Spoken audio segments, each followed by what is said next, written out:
Welcome to Lesson 6. It's time to discuss a brighter future. And we first need to start by digging into this word vortex, because it's the force that runs everything in our system. So here's a good example of a vortex. It's a satellite image of Hurricane Katrina, and this overlay shows the forces operating within it. Energy from the outer bands gets sucked into the center to fuel the storm, and that spiral sucking power is a vortex. It's an example of a centripetal force. So a hurricane is basically a breakdown in the equilibrium of the atmosphere, as centripetal forces pulling to the center completely overwhelm centrifugal forces pushing out. Normally, these forces are in balance in nature. Earth itself is a good example of this, where gravity is a centripetal force constantly pushing inward on the Earth, but Earth's rotation provides a powerful centrifugal force which keeps it from collapsing. So Earth has a good balance between centripetal and centrifugal forces, and a vortex is a breakdown in this balance. It's a temporary state of disequilibrium where centripetal forces overwhelm centrifugal. Now, why in the world am I talking about this? Because it's precisely the math of our debt-based monetary system. It's the math of the bond market and the banking system which creates all money. They create it by putting everything else in debt. Every single dollar in our system comes from debt, so it's always being pulled back to the center. Every dollar is tied at the hip to the central banking cartel. And think about that. Think about the power this group of people at the center has. They control every dollar. This is again why what I discussed in Lesson 5 is not a fake conspiracy theory, because no group in history has ever had this kind of power. Everything and everybody is hostage to it. Governments are dwarfed by it and are currently being sucked into the vortex, with Greece being the most obvious example. And the power of this storm even transcends time. For every dollar in the system, a dollar plus interest is being sucked back to the financiers at the center.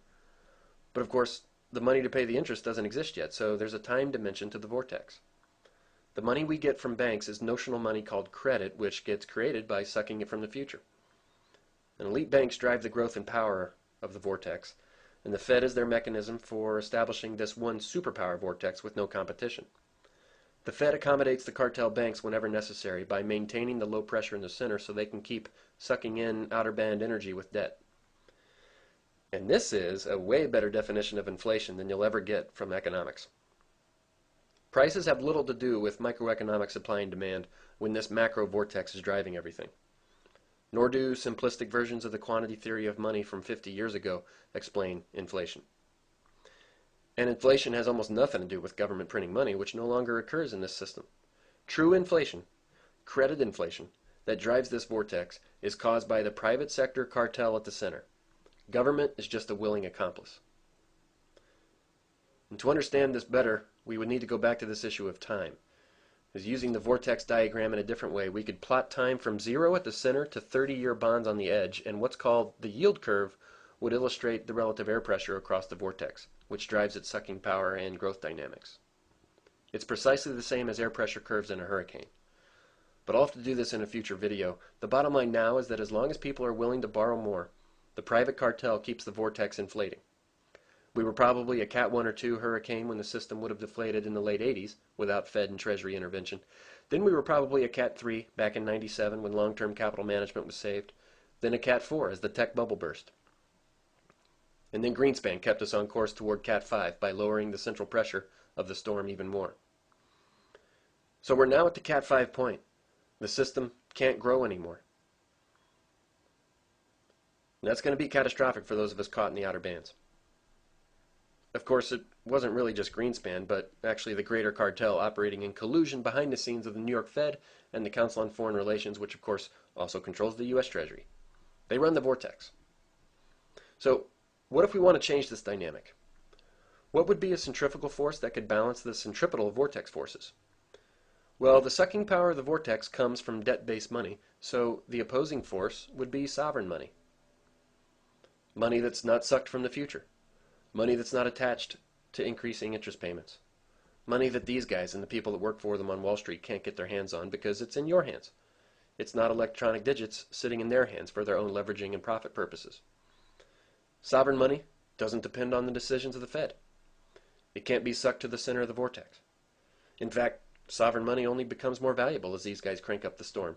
But the problem is that sovereign money has been taken from the people since the bankers took over the U.S. Treasury to make everyone dependent on the vortex. And this needs to be reversed. Ladies and gentlemen, nothing matters more to our lives and our freedom right now than making this issue happen. It's happened before. Greenbacks under Lincoln weren't governed by the vortex. Gold and silver coins held by the people aren't governed by it. And silver certificates under JFK weren't either. Now, by the way, since I'm showing gold here, this is very different from a gold standard where the banks have the gold.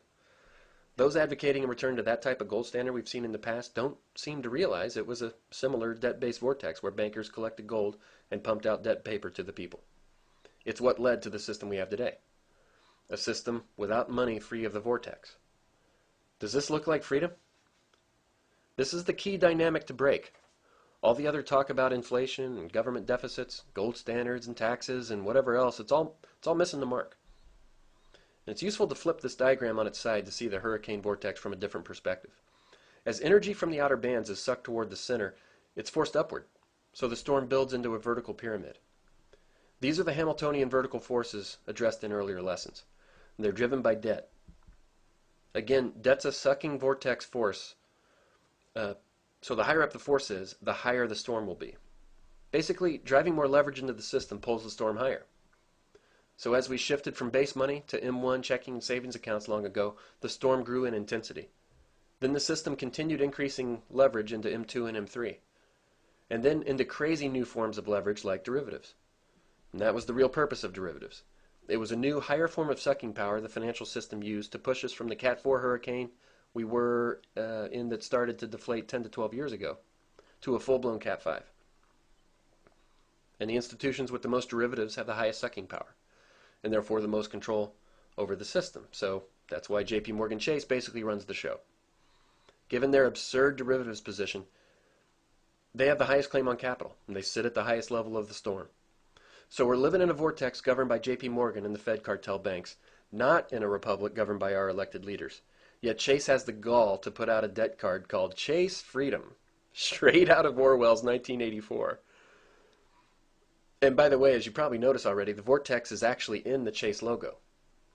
Most of the people in the bank don't have a clue what they're doing, but the people who control the bank behind the scenes know exactly how it works. And in today's economy, most of the activity in the storm is just happening up here in the Wall Street casino with the money pushers, not down in the outer bands of the real economy where the money users are scrambling. There isn't much left for the vortex to suck in to keep fueling the storm's growth. And I actually think it's going to result in massive deflation. My guess is we'll see the storm deflate back to a Cat 1, which will be catastrophic for the outer bands, i.e. most of the population. The kickoff for that will be the run on the dollar, at which point my guess is the Fed won't hesitate to jack up short rates to defend its portfolio, which effectively raises the pressure at the center of the hurricane and deflates it. Deflation maintains centripetal power, whereas it evaporates in hyperinflation, which would be like the hurricane slamming ashore and chaotically breaking up. I don't think that will be allowed, but it's actually a possibility now that they're dumping every piece of crap on the Fed's balance sheet. They may be preparing to hyperinflate it away now that the potential for the next centripetal vortex has been built in Asia. But I think they'd prefer to deflate to a steady-state vortex like they've pulled off in Japan for 20 years. Time will tell. Anyway, this perspective on the storm is precisely the pyramid structure we've been discussing since Lesson 1. The masses are at the bottom in the outer bands, corporations are a key part of the upper storm, and banks sit at the top inside the eye, sucking everything else in the system toward themselves. As long as the storm is growing in strength during inflation, people on the outer bands feel like they're making progress and getting richer and having some fun in the energy of the whole thing. But once the storm runs aground or starts deflating, the truth is revealed. We were just caught in an unsustainable vortex fueled by sucking value from us as we create it, which is why a few people through history warned about this issue. This is just a sampling of the names, and I don't know, maybe you've heard of these people? But instead, we've chosen to listen to names like these.